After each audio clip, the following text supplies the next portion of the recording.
नमस्कार, नवतेज टीवी देख रहे हैं आप और मैं आपके साथ हूं चंदा यादव। यूपी की खबरों की शुरुआत करेंगे। यूपी के गोरखपुर में Maharana Pratap inter college civil lines परिसर में कार्यक्रम का आयोजन किया गया, जिसमें सीएम ने 1150 महिलाओं को मुफ्त सिलाई मशीन वितरित की है और इस मौके पर सीएम ने देश की महिलाओं को सशक्त बनाने की बात कही है। उन्होंने कहा कि महिलाओं के सशक्तिकरण से ही देश आगे जा सकता है। इस दौरान उनके साथ सांसद रवि किशन भी मौजूद रहे। प्रशिक्षण भी हुआ, सिलाई से उनके प्रशिक्षण का कार्यक्रम।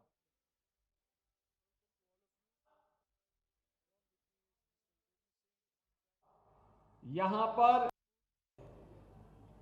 सुरक्षा, स्वावलंबन और सम्मान, आज का ये कार्यक्रम एक और आधी आबादी के स्वावलंबन से जुड़ा हुआ अभियान है। 1150 सिलाई की मशीन, और केवल मशीन नहीं बल्कि उनका 10 दिवसीय प्रशिक्षण भी हुआ, सिलाई से उनके प्रशिक्षण का कार्यक्रम। और प्रशिक्षण लेने के बाद फिर उन्हें आज जेके समूह के द्वारा यहां पर ये सिलाई मशीन वितरण का कार्यक्रम किया जा रहा है। एक अभिनव प्रयास है। 20 अक्टूबर को कानपुर में 1001 सिलाई की मशीन हम लोगों ने वहां पर उपलब्ध कराई। हम सब जानते हैं कि आज यहां पर जो सिलाई की मशीन दी जा रही है, ये सभी उन परिवारों के स्वावलंबन का आधार बनेंगी। इसमें किसी भी प्रकार का कोई संदेह किसी को भी नहीं होना चाहिए। सुरक्षा।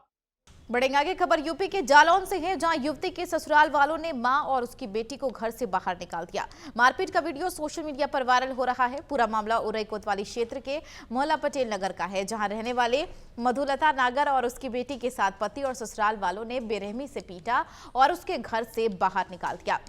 पीड़िता का कहना है कि 6 महीने से उसका पति और ससुराल के लोग उसे प्रताड़ित कर रहे हैं। फिलहाल पुलिस ने तहरीर के आधार पर मुकदमा दर्ज कर जांच शुरू कर दी है।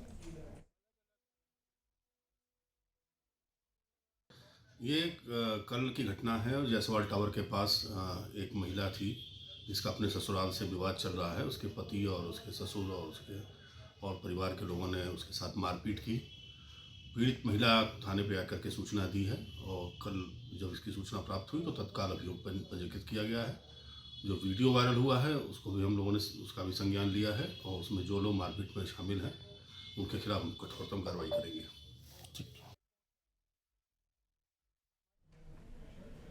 सहारनपुर के चुलकाना रोड पर कातला के पास घना कोहरा होने की वजह से बड़ा हादसा हो गया। यह हादसा साइकिल सवार को बचाने के दौरान हुआ है, जिसके चलते बस बेकाबू होकर खाई में गिर गई, जिसमें कई यात्री घायल हो गए। बता दें, चुलकाना बस यूनियन के यात्रियों को लेकर सहारनपुर जा रही थी।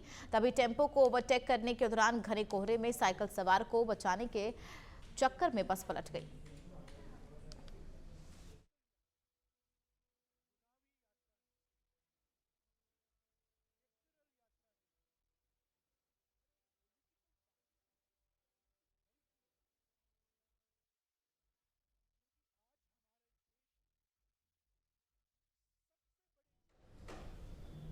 बहराइच के विकास भवन सभागार में डीएम मोनिका रानी की अध्यक्षता में जिला स्तरीय कार्यकारी समिति की बैठक आयोजित की गई, जिसमें कुल 153 कृषकों का चयन ई लॉटरी के माध्यम से किया गया। जिलाधिकारी की अध्यक्षता में भी बैठक में मुख्य विकास अधिकारी राम्यार, सदस्य सचिव, उप निदेशक समेत कई लोग मौजूद रहे। समिति के अध्यक्ष जिलाधिकारी मोनिका रानी ने ई लॉटरी के माध्यम से चयनित कृषकों को बधाई देते हुए कहा कि आप लोग अपने मोबाइल में प्राप्त हुए मैसेज के अनुसार चयनित कृषि यंत्रों का क्रय कर कृषि विभाग के पोर्टल पर बिल अपलोड करें। डीएम ने उप निदेशक कृषि को निर्देश दिया कि बिल अपलोड करने वाले कृषकों का अधिकारियों की टीम से सत्यापन कराकर अनुदान की धनराशि उनके खातों में हस्तांतरित करा दी जाए।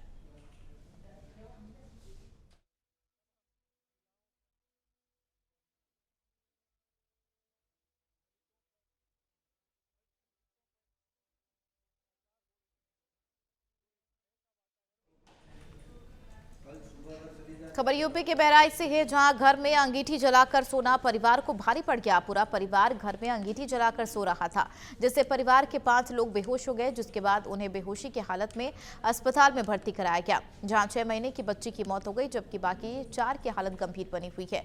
मामला शहर के काजीपुर इलाके का है।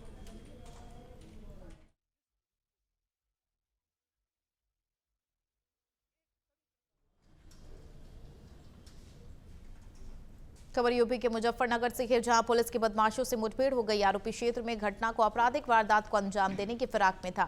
इस दौरान वाहन चेकिंग करते हुए कार सवार बदमाशों के साथ पुलिस की मुठभेड़ हो गई, जिसके चलते भागते समय बदमाशों की कार सड़क किनारे खाई में पलट गई। मुठभेड़ के दौरान पुलिस की गोली लगने से एक बदमाश घायल हो गया और अन्य 3 बदमाश अंधेरे का फायदा उठाकर भाग गए, जिनको पकड़ने के लिए प्रयास जारी है।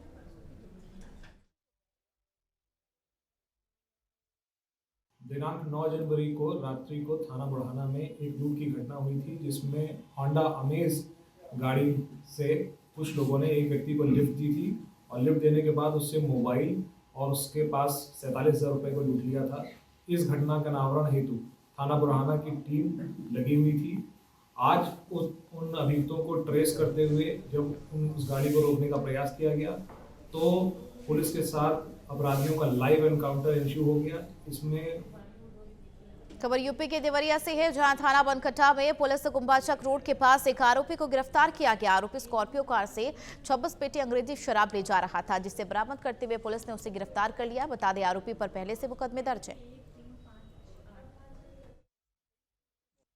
थाना बनकटा पुलिस द्वारा मुखबिर की सूचना पर एक डंगा चौराहे के पास से एक स्कॉर्पियो वाहन से 26 पेटी अंग्रेजी शराब बरामद करते हुए एक अभियुक्त को गिरफ्तार किया गया है। पुलिस टीम द्वारा अभियुक्त से पूछताछ के क्रम में उसके द्वारा बताया गया कि बरामद वाहन स्कॉर्पियो को 2 माह पूर्व बिहार राज्य के जनपद बेगूसराय से चोरी किया था, जिसकी जांच से थाना नगर जनपद बेगूसराय बिहार में अभियोग का पंजीकृत होना पाया गया है। उधर बहराइच में कड़ाके की ठंड पड़ रही है और लोग गर्म कपड़े पहनकर ठंड से बचने को मजबूर हैं। जिलाधिकारी मोनिका रानी ने लोगों से खास अपील करते हुए अंगीठी न जलाने की सलाह दी है। डीएम ने कहा, भयंकर ठंड से इस मौसम में सर्दी से बचने के लिए बंद कमरे में अंगीठी या हीटर जलाकर सोना बेहद खतरनाक साबित हो सकता है और इंसान की जान जा सकती है, इसलिए घर में अंगीठी या हीटर न चलाएं। मोनिका रानी, जिला अधिकारी बहराइच।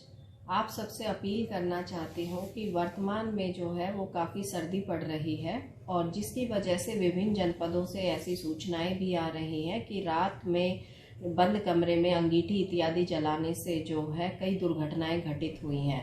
मैं जनपद बहराइच वासियों से ये अपील करती हूँ कि रात को सोते वक्त जो है वो अंगीठी इत्यादि अपने कमरे में ना जलाएं, क्योंकि इससे कार्बन मोनोऑक्साइड इत्यादि हानिकारक गैसें निकलती हैं और जिसके कारण जो रात में पता भी नहीं चलता और अनायास।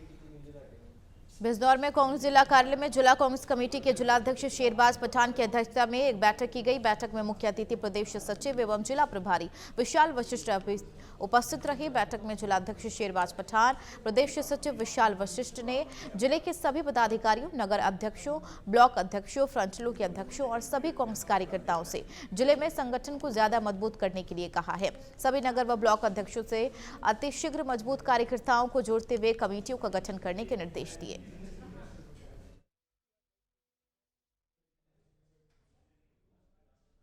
सहारनपुर जिला न्यायालय में शपथ ग्रहण समारोह का आयोजन किया गया। सहारनपुर अधिवक्ता एसोसिएशन के नवनिर्वाचित पदाधिकारियों ने शपथ लेते हुए अधिवक्ताओं को आश्वस्त किया कि वे उनके सम्मान और अधिकार को लेकर पूरी मजबूती के साथ कार्य करेंगे। बाहर से आए सीनियर जज और अधिवक्ताओं ने जिला बार एसोसिएशन के नवनिर्वाचित अध्यक्ष राजीव गुप्ता को बधाई दी।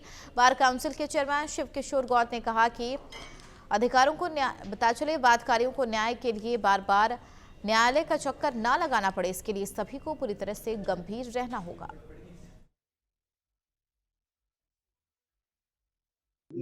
नए अधिवक्ताओं के लिए पहला तो संदेश है कि वो पढ़ाई लिखाई पे ध्यान दें। नए अधिवक्ता पढ़ाई लिखाई पे ध्यान दें, किताबों से प्रेम करें और बाकी उनके वेलफेयर के लिए बहुत सारी चीजें हम लोग बार काउंसिल ने की हैं और उनका अनुपालन धीरे धीरे हो रहा है। उसमें नए अधिवक्ताओं को हम लोगों का पूरा सहयोग रहेगा। ये बहुत बड़ी समस्या है और बहुत लंबे समय से लंबित है। इच्छा तो हमारी है, हमारी भी यही है कि जो हाई कोर्ट की बेंच है वो इधर बन जाए लेकिन उसमें सब व्यवस्थाओं के तहत ही वो बनेगी। और अब संभावना है, उसकी संभावनाएं प्रबल होती चली जा रही हैं कि शायद जल्दी ही आपको ये सौगात मिले। यूपी सरकार के मंत्री असीम अरोड़ ने बाराबंकी में अखिल भारतीय विद्यार्थी परिषद के राष्ट्रीय युवा दिवस के उपलक्ष्य पर आयोजित कार्यक्रम में मुख्य अतिथि के रूप में शिरकत की। इस दौरान उन्होंने 2047 के विकसित भारत में युवाओं की भूमिका विषय पर आयोजित संगोष्ठी में हिस्सा लिया। इसके साथ ही स्वामी विवेकानंद के 30,000 वर्ग फीट में बनी रंगोली चित्र का भी अनावरण किया। इस दौरान राज्य मंत्री असीम अरोड़ ने कहा कि अगर भारत को 2047 तक विकसित राष्ट्र बनाना है तो हमें बेईमानी और भ्रष्टाचार को अपने डीएनए से निकालना पड़ेगा। वहीं अयोध्या में राम मंदिर की प्राण प्रतिष्ठा से दूरी बनाने पर मंत्री असीम अरोड़ ने सपा और कांग्रेस पर जमकर निशाना साधा। उन्होंने कहा कांग्रेस ने नेहरू की पुरानी परंपरा को निभाया है, सपा का चरित्र एक बार फिर सामने आ गया है। उन्होंने कहा कि सपा नेता स्वामी प्रसाद मौर्य का दिमागी संतुलन बिगड़ चुका है। आज युवा दिवस पे मैम ये कार्यक्रम था, पेंटिंग भी बनी है बहुत। क्या कहेंगे इसको लेके, कैसा रहा कार्यक्रम? युवा दिवस जैसा कि हम लोग जानते हैं कि विवेकानंद जी की जन्म दिवस के रूप में हर वर्ष मनाया जाता है और आज इस बार का यह युवा दिवस इसलिए भी बहुत महत्वपूर्ण है कि हम आज़ादी के अमृत महोत्सवी काल में भी हैं और साथ ही अखिल भारतीय विद्यार्थी परिषद भी अपनी स्थापना का 75वां वर्ष मना रहा है। तो ऐसे समय में ये city group of college Barabanki में 30,000 वर्ग फीट में विवेकानंद जी की रंगोली जो बनी है वो वास्तव में युवाओं के लिए प्रेरणा स्रोत है, क्योंकि युवा मैं बहुत ही गौरवान्वित महसूस करती हूँ कि सिटी ग्रुप ऑफ कॉलेजेस के बाराबंकी कैंपस में 30,000 वर्ग मीटर में इस तरह का अद्भुत विवेकानंद जी का स्वरूप हमें आशीर्वाद स्वरूप भेंट हुआ है। और आज के मुख्य अतिथि श्री असीम अरोड़ जी, जो कि पहले IPS ऑफिसर थे, उन्होंने जिस तरह से डिटेलिंग में बच्चों को स्वामी विवेकानंद जी का लाइफ से इंस्पिरेशन लेने के लिए आज हम लोग राष्ट्रीय युवा दिवस मना रहे हैं। स्वामी विवेकानंद जी का जन्मदिवस भी है ये, और आज city group of institutions Barabanki में बहुत ही बड़ा काम हुआ है। एक बहुत बड़ा चित्र जो कि अपने आप में एक रिकॉर्ड है, स्वामी विवेकानंद जी का ज़मीन पे रंगोली के द्वारा बनाया गया है। ये अपने आप में इस बात का उदाहरण है कि राष्ट्र निर्माण कैसे होगा। हर एक के लिए एक योजना बनाई गई कंप्यूटर पे, उसको छोटे छोटे ग्रेड में बांटा गया और हर ग्रेड पे काम किया गया, जिससे कि पूरा चित्र एक बहुत ही सुंदर रूप में निकल गया। खबर बिजनौर जिले के तहसील चांदपुर के नूरपुर थाना क्षेत्र से है, जहां 2 बाइकों की भिड़ंत के बाद एक महिला की मौत हो गई जबकि 2 युवक घायल हो गए। बता दें, बाइकों की टक्कर के बाद बाइक सवार महिला उछलकर रोड पर जा गिरी। रोड पर गिरी महिला को एक ट्रक ने रौंद दिया। पुलिस ने मौके पर पहुंचकर शव को पोस्टमार्टम के लिए भेज दिया है और घायलों को अस्पताल में भेज दिया और कार्रवाई में जुट गई है।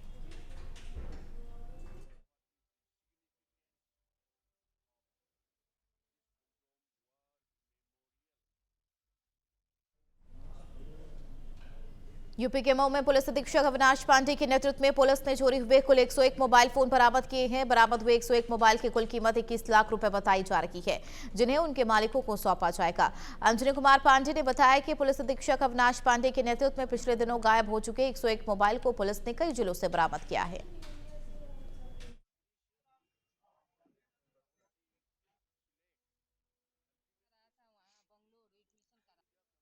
देखिए, ये मोबाइल हमारे जनपद मऊ में ऐसे मोबाइल जो कहीं पे गुमशुदगी दर्ज कराई गई थी, कहीं खो गए थे लोगों से।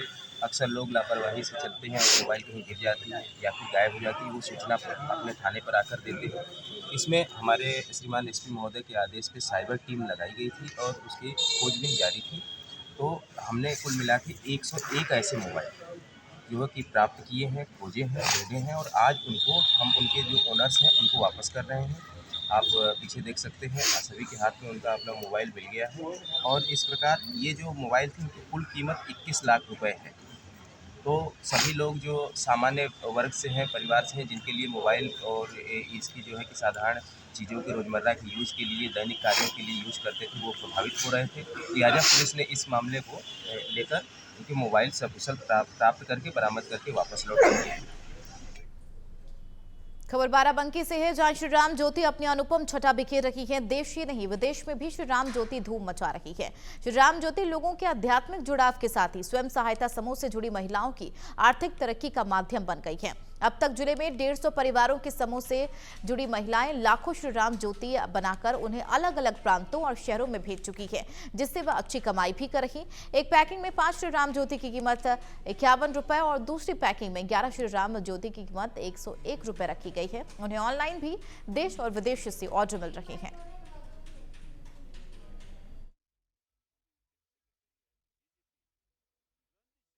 ये जो आप लोग श्री राम ज्योति बना रही हैं, ये अयोध्या में मंदिर में भी जलेंगी और लोग अपने घर में भी जलाएंगे जब वहाँ मंदिर का उद्घाटन हो जाएगा। कैसा लग रहा है आप लोगों को? जी बहुत अच्छा लग रहा है। जो श्री राम ज्योत जो जी बना रहे हैं अयोध्या में जलेंगी जी, हमारे हाथ की बनाई वहाँ पे जलेगी तो हम लोगों को बहुत अच्छा लग रहा है। घर बैठे आप लोगों को एक रोजगार भी मिल गया है राम मंदिर के बहाने। कैसा लग रहा है, क्या कहना चाहेंगी? जी घर बनाने के बैठे जी रोजगार में मिल बहुत खुशी है जी। हम सब लोग काम कर रहे हैं मिलके। और कितना मेहनताना मिल जाता है आप लोग एक दीपक बनाने का, और दिन भर में कितने दीपक बना लेती हैं? सर एक दीपक बनाओ तो 50 पैसा मिलता है और एक लोग 2000 दीपक बना लेंगे एक दिन में। अब तक कितने दीपक आप लोग बना चुकी होंगी जो यहाँ से जा चुके हैं?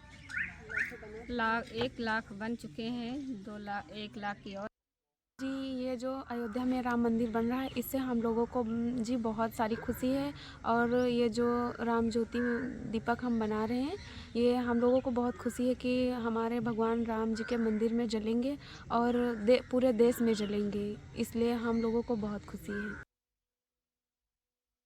श्री राम ज्योति का मकसद ये है कि प्रधानमंत्री मोदी जी ने आह्वान किया था कि सब लोग अपने घरों में दीपक जलाएं और सब लोग उस दिन अयोध्या नहीं जा सकते हैं तो नज़दीकी मंदिर में जा कर के दीपक या अपने घरों में दीपक जलाना। तो उसको हम लोग ध्यान रखते हुए हमारे जो समूह की महिलाएं हैं उनके साथ हमने जो मधुमक्खी का मोम निकलता है उससे हमने दीपक बनाया ताकि लोगों को तेल या बाती ना खोजना पड़े घरों में, और लोगों को हम बिल्कुल रेडी प्रोडक्ट दें जलाने के लिए। तो 5 दीपक का सेट और 11 दीपक का सेट हम बना के लोगों को दे रहे हैं, जो कि बिल्कुल 50 रुपया और 100 रुपया, 51 रुपये और 101 रुपये हमने रेट रखा है। और ये हम उस रेट पे दे रहे हैं जिसपे हमें कोई भी लाभ या हानि नहीं देखना है, हमें केवल अपनी लागत पे हम लोगों तक ये चीज़ पहुंचा रहे हैं और बड़े उत्साही तरीके से लोग ले भी रहे हैं इसको। डिमांड इतनी ज़्यादा आ रही है कि अभी तक हम लगभग 2 लाख दीपक बना चुके हैं। महिलाओं को क्या मेहनताना मिल रहा है और कैसे रोजगार से जुड़ा है? कितनी महिलाएं आपके साथ जुड़ी हैं इसमें? इस पूरे श्री राम ज्योति बनाने में लगभग 150 परिवार जो कि हमारे साथ जुड़ा हुआ है, और एक दीपक बनाने का 50 पैसे से लेकर 1 रुपये तक मिलता है, क्योंकि दीपक बनाना और दीपक पैक करना 2 अलग अलग चीज़ है, तो इसलिए 50 पैसे से 1 रुपये तक हम महिलाओं को देते हैं। और एक दीपक की जो कॉस्ट। झांसी के कोतवाली थाना क्षेत्र के बड़ा बाजार में दिन दहाड़े गोली चलने की वारदात सामने आई है। घायल व्यक्ति फल खरीदने के लिए बाजार आया हुआ था, जहां बाइक सवार बदमाशों ने उसके ऊपर फायर कर दिया, जिससे गोली व्यक्ति के पेट में जा लगी, जिसे अस्पताल में भर्ती कराया गया है। वहीं सूचना पर पहुंची पुलिस आरोपियों की तलाश में जुट गई है।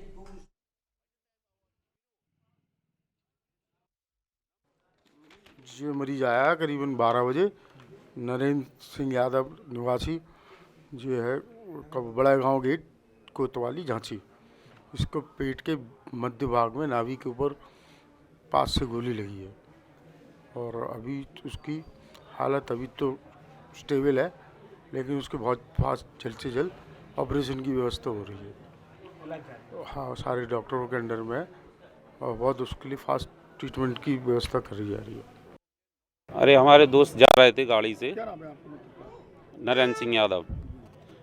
तो हम लोग जा रहे थे सुबह फल के लिए, गई चलो बाज़ार चलें फल खरीद लें। तो जी आगे गाड़ी से अलग थे, हम पीछे थे गाड़ी से। तो फल के लिए उतरे तो वहाँ पे छोटू सोनी नाम का लड़का खड़ा था, उसने डायडन में गोली मार दी। कोई विवाद नहीं, कुछ नहीं, ना कुछ कहा सुनाई, गोली मार दी इनने। हमने बीच बचाव किया, उसने हमारे ऊपर भी कट्टा तान दिया, तो हमने उसका कट्टा छुड़ाया, लेकिन वो कट्टा छीन के फिर हमने इनको लेके यहाँ के लिए भागे मेडिकल के लिए, इमरजेंसी। कहाँ पे लगी है गोली? जो बड़े कोतवाली थाना क्षेत्र में पप्पू यादव, जिनकी उम्र करीब 50 वर्ष है, इनको छोटू सोनी ने गोली मार दी है और घायल को मेडिकल कॉलेज में भर्ती करा दिया गया है। जो डॉक्टरों से बात हुई है कि इनकी हालत खतरे से बाहर है। परिजनों से, पीड़ित के परिजनों से तहरीर लेकर FIR पंजीकृत करते हुए छोटू सोनी को गिरफ्तारी का प्रयास किया जा रहा है। अयोध्या में श्री राम मंदिर के प्राण प्रतिष्ठा कार्यक्रम के लिए जगह जगह से चीजें अयोध्या पहुंच रही है। इसी कड़ी में शबरी के वंशज बेर और तीर धनुष लेकर अयोध्या पहुंचे। गुजरात के शबरी धाम से लोग तीर धनुष और बेर लेकर अयोध्या पहुंचे हैं। इस तीर धनुष और बेर के भगवान को अर्पित किया जाएगा। जो लोग अयोध्या तीर धनुष और बेर लेकर पहुंचे हैं, बता दें ये लोग खुद को माता शबरी का वंशज मानते हैं।